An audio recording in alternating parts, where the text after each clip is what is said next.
Hey, welcome. I'm Pastor John Boyachek, and this is Fairview Baptist Church. We're so glad that you could join us for a slice of what Fairview life is all about. We want you to be here and be part of what God is doing in this community. You know, I've pondered this for a while. I think I figured out what one of the easiest jobs is that's out there, one of the easiest careers you can go into. Some of you are saying, it's the pastorate, John, isn't it? Just preach only once a week and that's it. No, I don't, okay? Follow me around for a week and you'll see it's not. But I think that this job that these people do, 90% of the job, they don't do anything in it. But there's an important 10%. 10% of that job is extremely important. It's very stressful. It's phenomenally precise. But the rest of the time, they can almost sleep on their job. And what am I referring to? Well, I'm referring to a commercial airline pilot. Commercial airline pilots, yeah, they get into, before they take off, they have to go through a major checklist and make sure the plane's flight worthy. They have to make sure the passengers are on and other things like that. But they then have to taxi out to the runway and take off from the runway. Have to be precise, have to be accurate, have to be good. And then they go up to a certain altitude. And all they have to do is hit this one button that says autopilot. And they hit it, and they sit back. And they could have a transcontinental flight, and they really don't have to do much for that whole flight until they have to land. But 90% of the job, they do nothing, okay? So they're on autopilot.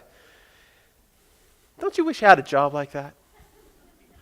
You know, you're working in construction and you just have to press this button and the building gets built. Or you're a teacher and you have to press a button and the kids get taught all by themselves. Or you're a manager and you press this button and everybody manages on their own. It's not like that, but I think some of us get stuck there at times in autopilot in life. Maybe it's just me. Maybe it's just me. Maybe I'm just making this up and then you're saying, John, it's just you. I sometimes come home from work, from the office with certain things on my mind. And I walk into the house and Sandy's there, the kids are there, and they're talking to me and I'm going, yeah, mm-hmm. Not engaged. Couldn't tell you what they're saying. I'm thinking about something else. Anybody else ever like that? You know, your mind kind of goes on autopilot. You don't really need to think. Or you turn on the TV. Your mind kind of goes on autopilot there. You don't really have to think about it. Just be entertained. You don't have to interact with anybody. It's easy. Often I think we do things out of habit. We don't even comprehend that we're even doing it because it's just a habit. It's a routine, and we just go through the motions. Well, today is Thanksgiving. Time to reflect on God's goodness, giving us things that we really don't deserve, but He gives to us because He wants to bless us. But I think that even in Thanksgiving, we give thanks almost out of habit, not because we truly mean it. For instance, if you went out to a restaurant and there are free refills on the drinks, and the waitress comes up and gives you another refill, and you're Canadian, you're polite. You say thank you. Do you really mean it? No, you're being polite. If you really meant it, you'll put it on the tip. But we just say those things out of habit. Canadians were so polite. You're walking down the street and you say hello to somebody, and then you ask them, how are you? Do you really want to know? No. It's just a polite thing of saying things. It's kind of like these autopilot things. We go through the motions, and we don't really think about it. And this morning, we're talking about Thanksgiving. And we're going to look at a Thanksgiving psalm, Psalm 95. If you have your Bibles, I encourage you to turn there, Psalm 95. It's a psalm of thanksgiving. And this psalm kind of helps us to think about what do we do when we kind of go on autopilot, when we're not necessarily engaged. When we don't really think about what's important, this psalm kind of causes us to think through that a little bit more. This psalm causes us to pause and reflect on what we're truly thankful for. And psalms are songs that the Israelites would sing. And they would sing this on a regular basis, and it would be their songbook, and they would know these songs by heart, and they would do them time and time again. We don't know what the tunes were. The tunes were very different than the tunes that we would have today, but they would put this to song. And this psalm is quite interesting. I think the ancient people of God had the same problem that you and I have today in our modern times, especially with popular songs, with songs we typically know. I don't know about you, maybe it's just me again, but I go into like the dentist office, or I go into the doctor's office, or I'm going to the supermarket, and I hear music over the loudspeakers, okay? And it's some song that I knew when I was a teenager in the 80s, and some popular song back then. And I start humming along, or start singing along, or not out loud to everybody, but I just find myself mumbling the words. And I just do that on autopilot. I don't even think about it. And if I pause to think about it, I might think, why in the world am I singing this song? The words of these songs are just not good. And we could find ourselves doing that. We do things we don't even realize. And I think we could do that with the Bible. We could just say things and just say them and not really be engaged with it and not really mean it. Be on autopilot. Now the psalm is divided into two parts. The first part we have here is the people speak. The people of God speak, in verses 1 through 7. And the second part is God speaking, verses 8 through 11. And the first part, the worship, the people would sing this, and the second part, it would be a worship leader, or maybe one of the priests would sing this to the people, or say this to the people. And so, verses 1 through 7, there are some great truths here.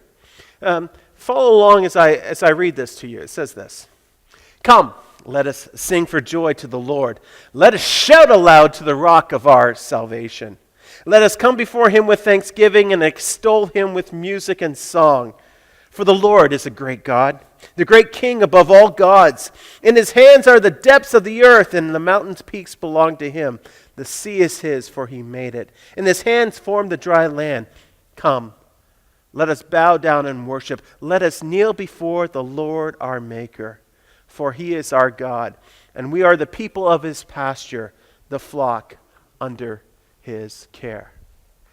First part of the psalm, some great truths outlined here. And verses 1 to 2, as the people would sing, the people would be calling to worship our great God. "Come, let us sing for joy to the Lord. Let us shout aloud to the rock of our salvation." They start with singing. Our nation loves music. You might not think that. Well, there's not a lot of people who sing these days, but our nation loves music. And North America loves music. Popular music is a multi-billion-dollar enterprise. People love music. And the majority of people, I think, listen to music. And the things that people sing about in this music usually stir our hearts towards something. For instance, if it's a love song, it's usually a love song about somebody who loves somebody, and it stirs their hearts towards that person. If it's like more of a moody song or an issue song, and it has emotions that stir towards that issue of what's going on. Or sometimes there are stories like country or rap, certain stories that are mentioned within that, and there are feelings expressed about those things. And the music draws us towards that. And let's face it, most popular music is frivolous. Most popular music has just a foolish message. Not a whole lot going for this. And people spend thousands of dollars each year personally on owning this type of music. Do we listen to music that stir our hearts towards God? In fact, that type of music should be on the top of our playlist. Music that stirs our hearts towards God and the things of God. Does our music do that? It says, come, let us sing for joy to the Lord. Let us shout aloud to the rock of our salvation. And some of you are saying, John, you don't want to hear me sing. Okay, maybe I don't. But there's music that is expressed, and many of us listen to music. Does it express glory and praise to God? This says, hey, we need to do that. We need to sing. But else says, let's shout aloud to the rock of our salvation. Shout aloud. Now, being a pastor at Fairview for 10 years, I've realized that Fairviewites tend to be reserved. Not a lot of shouting going on. Now, mind you, if I got tickets to a Leafs game, tickets to a Blue Jays game, and I'm with you in the stands, I might hear you yell at the umpire, might hear you yell at some players, might hear you yell at the referee. Yeah. Okay, the Blue Jays have been close lately, okay, and you can get excited about that. The Leafs, they haven't made it to the Stanley Cup for over 50 years, okay. But you still yell your heart out for them. Come on! Let's go! God's the winner all the time. And do we get excited about it? Do we get excited about it? And it goes on and says, let us come before him with thanksgiving and extol him with music and song. He says, hey, let's be thankful. Let's think about the things that we're thankful for. Let's come before him with thanksgiving time and time again. And let's sing. Let's sing and sing and sing these songs and worship him with our voices. And there are reasons to give him thanks. In verse 3 it says this, for the Lord is a great God, the great King above all gods. In his hands are the depths of the earth, the mountains' peaks belong to him. The sea is his, for he made it, and the hands formed the dry land. He says, for the Lord is a great God. How great is he? He is a great God. He is the great King.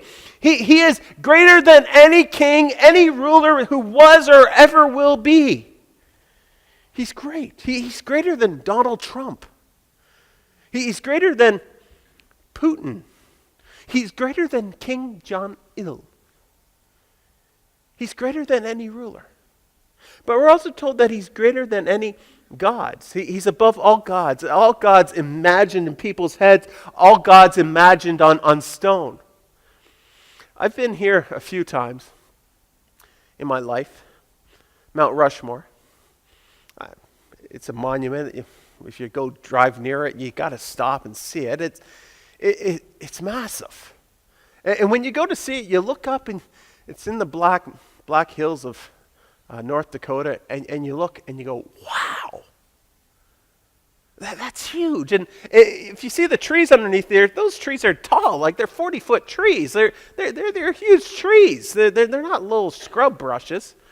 This is a great, great monument, and you go, man, how did they do that? That's it's awe-inspiring what they did. And so you look at that. Now, this is not a idol. Maybe some people make it into an idol, but it's not. People don't go there to worship. It's just a monument for the United States and their freedom and so on and so forth. And then some presidents that some people think were great in the past. But in Old Testament times, people would fashion these great stone monuments, not as big as Mount Rushmore, but big. And people would look at them and they'd say, wow, that's amazing. Others would be made out of wood and be covered with gold, and people would say, wow, that God is so bigger than any other God I've ever seen. And the psalmist says, for the Lord is a great God, the great King above all gods. There's nobody who comes close to our God. He is so much bigger, so much greater, so much more awesome than anything you could even imagine. And then it goes on. It says, in his hands are the depths of the earth, and the mountain peaks belong to him. The sea is his, for he made it, and his hands formed the dry land. As we have discovered and explored things For thousands of years as human beings, we're still encountering new things here on earth. Just only a few years ago, did they go to the depths of the ocean. And when they've gone to the depths of the oceans, they're amazed with what goes on there. But even if we've only gone so deep into the earth, but God has gone deeper. He knows what's deep, deep down there. We've never been there. And the universe, as we study the universe, it's so amazing. The billions of galaxies that are out there, it's overwhelming. And the world he created is so majestic. And as we look into the wonders of this earth and the wonders of the universe, we still marvel at the majesty of it all. And we say, God, you created this. Dr. Seth Shostak, an astronomer with the CT Institute, he points out in his course, The Search for Intelligent Life in Space, what conditions favor the development of the universe, of life in the universe. What conditions favor for life in the universe. And he says this, he says, the system star, that's the sun, must not be a giant star, because these burn out too quickly before life can fully develop. The system star, the sun, must not be a dwarf star, because such a star locks in the close planets, meaning one side of the planet forever faces the sun, resulting in horrific weather and unlikely venues for life. The system star cannot be a double star because of the unusual gravitational forces created by a double star sun might not allow stable planetary systems. Ideally, the planet would have to have a large moon, which creates active tides. The planet should have tectonic activity, which causes metal to be pushed up to the surface, and such metals are valuable for technological civilization.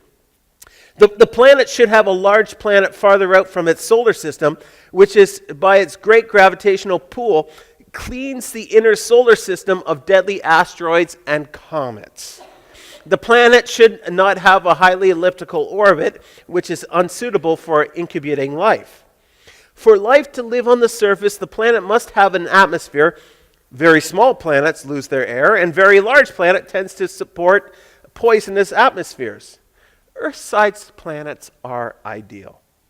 And so it just happens that all these conditions fit our Earth. It's amazing. With all these billion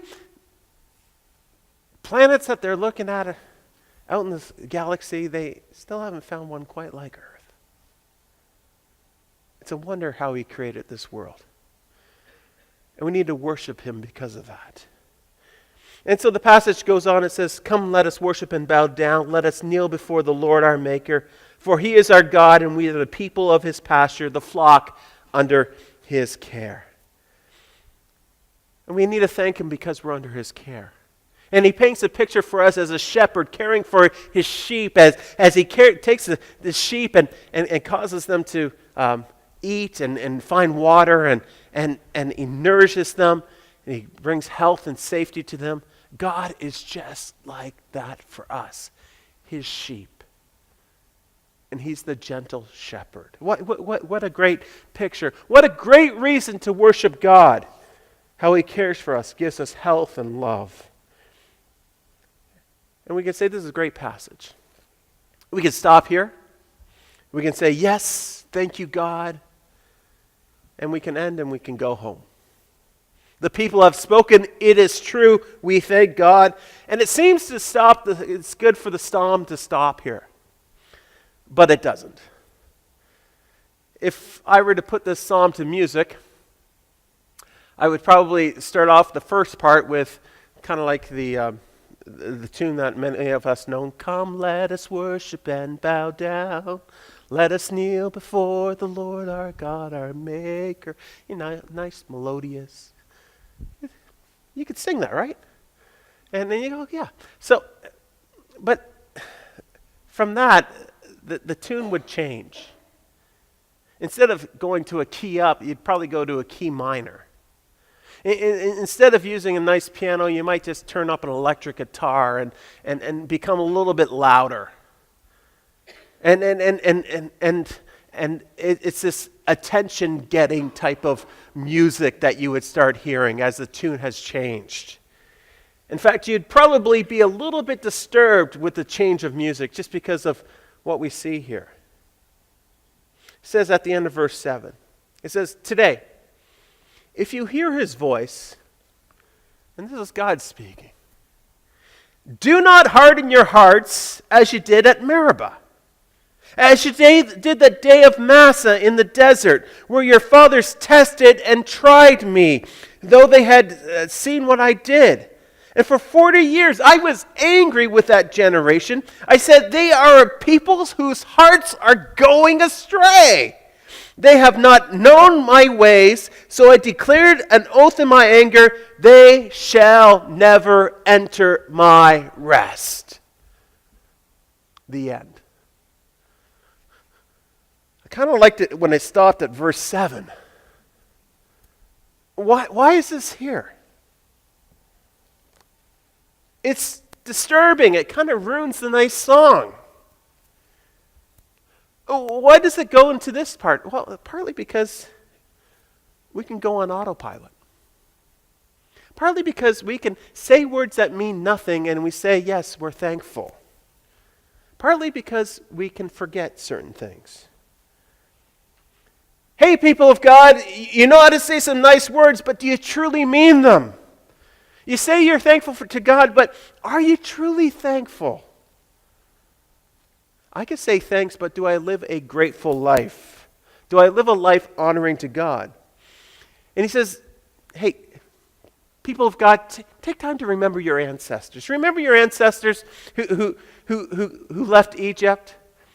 Remember how I showed my mighty power like never before? How I took slaves out of slavery? It was pretty impressive. How I defeated the greatest empire that was ever known in the history of the world at that time, the greatest one. Remember how I provided miraculously every day with manna from heaven? I even brought Swiss Chalet into you. Remember that? The quail? Okay. I provided miraculously every day. And I showed my divine presence among you with a pillar of fire at night and a cloud by day in a spectacular fashion. But you quickly forgot. In fact, you harden your hearts quickly. We're prone to do that. And he says, remember Meribah and Massah? Meribah means testing. Massah means quarreling. Remember those things? It wasn't a good time. 2 times the people of God went to Meribah and Massah. Now, they were different places, but they were called Meribah and Massah because they quarreled and because they complained and they tested God. You can read about it in Exodus chapter 17, 1 through 7. You can also read about it in Numbers 20, 1 through 13. Exodus is just as they were leaving Egypt. All this great stuff happened, and then the cloud leads them further a bit ahead, and they come to this place, and there's no water. So what did the people of God do? They said, look, Moses, what have you done? Moses, we're going to die here. And if you read that passage, the language there was, they got violent with Moses. It was a mob. You've led us out here to die. They forgot. They forgot how God provided miraculously for them. And they think God took them out there to die. Instead of saying, God, okay, you've provided for us in the past. We're out here. We need some divine intervention. And so Moses cried out to God. He said, I got these stubborn people, God. What am I supposed to do? And God says, go strike the rock. So Moses went up and struck the rock, and the rock gushed out water, and people had things to drink. God looked after them, but boy, they quarreled, they complained, they tested God. Not just once. They didn't learn from that experience. They didn't trust God. When they were supposed to go into the promised land, they said, no, we're scared. We can't trust God. We can't do it on our own. And they wouldn't go there. So they wandered in the desert. And close to the time when they were about to go into the promised land, years before that, we also have another thing in Numbers chapter 20, where a very similar thing happened. But this time God said to Moses, go speak to the rock. And Moses is angry himself. He's angry with the people. He's angry that he has to lead these people. And instead of going to speak to that rock, he takes his rod up and strikes it, and he rebels against God too. Wasn't grateful. They forgot these great provisions that God provided for them, and they grumbled and they complained. In this passage, Psalm 95 is saying too often we say the words, but we forget. We don't really mean what we say at times. We say, God, why is this happening to me? I'm sick and I'm tired. Why? But we don't say, God, why is this happening to me? I got a raise today. Why? God, I'm on this vacation. That's fantastic. And it is so good. Why did you give me this vacation? God, I got this new car, or a new car to me, and it's great. It's beautiful. Why me? Do we say that? Or is it only when the bad times? Why? God, I'm having this great time. Why are you letting me have a great time? We rarely say that because we're on autopilot. Often we think we did it. My money did this. My hard work did this. My good decisions that I made caused me to have these good times. And we forget who really gave it to us. And we go on autopilot. We forget quickly. Fact is, we live in a sin-cursed world. We live in a sin-cursed world. And this world, it lulls us to sleep at times. It takes us away from the things that truly matter. And we don't focus on the true things that matter. In fact, blessings distract us from God. We'd rather worship the blessings rather than the God who gives us the blessings. We don't pray anymore. God, give us today our daily bread. And part of the reason why we don't pray that is because we go to the supermarket and there are 10 varieties of daily bread that we could have. We worship the blessings instead of the one who gave them. And the fact is, this world is not our home. But we live in it like it is. We live like we'll never die here. But when pain and hardship comes, we say, God, what's going on? Recently, we've been reminded of the curse that's on this world. This past week, we're reminded of the gunman who was shooting people in Las Vegas, killing 48 and wounding about 500 people. We're reminded of the earthquakes in Mexico. We're reminded of the hurricanes that have gone through the southern United States and the Caribbean and more coming. We're reminded of the displaced millions of people because of war and conflict in their home countries. This world is not in some complete balance. It's a mess. It's a sin-cursed world. And the majority of people in our world do not have the same type of blessings we have here in Canada. And we're also reminded time and time again of death. Our lives will come to an end, but God has a plan for us. Hardships cause us to be thankful for the blessings, and they should. Are we thankful for the hardships? Are we thankful for the blessings? German pastor Martin Rinkart served in the walled town of Ellenberg during the horrors of the 30-year war in 1618 to 1648. Ellenberg became an overcrowded refuge for the surrounding area. The fugitives suffered from epidemic and famine. At the beginning of 1637, the year of the Great Pestilence, there were 4 ministers in Ellenberg, but one abandoned his post for healthier areas and could not be persuaded to return. Pastor Rinkart officiated at the funerals of the other 2. As the only pastor left, he often conducted services for as many as 40 to 50 a day. Wow. Some 4,480 people he buried in all. In May of that year, his own wife died. By the end of the year, the refugees had been buried in trenches without services. Yet living in a world dominated by death, Pastor Rinkart wrote the following prayer for his children to offer to the Lord. Now thank we our God with hearts and hands and voices, whose wondrous things hath done, in whom his world rejoices, who from our mother's arms hath led us on our way with countless gifts of love, and still is ours today. Do we see the blessings even in the difficult times? Can we say we're thankful even in the tough times?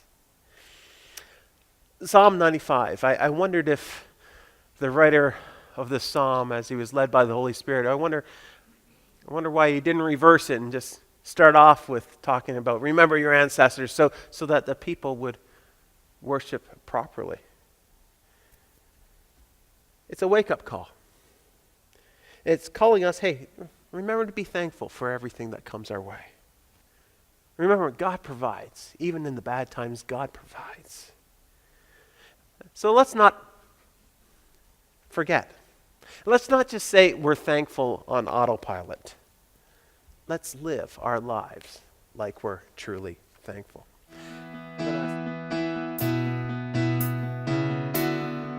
Hey, you know what? We are a community that loves Jesus, and we want you to be part of this. Feel free to give us a call or even drop us an email. We'd love to hear from you.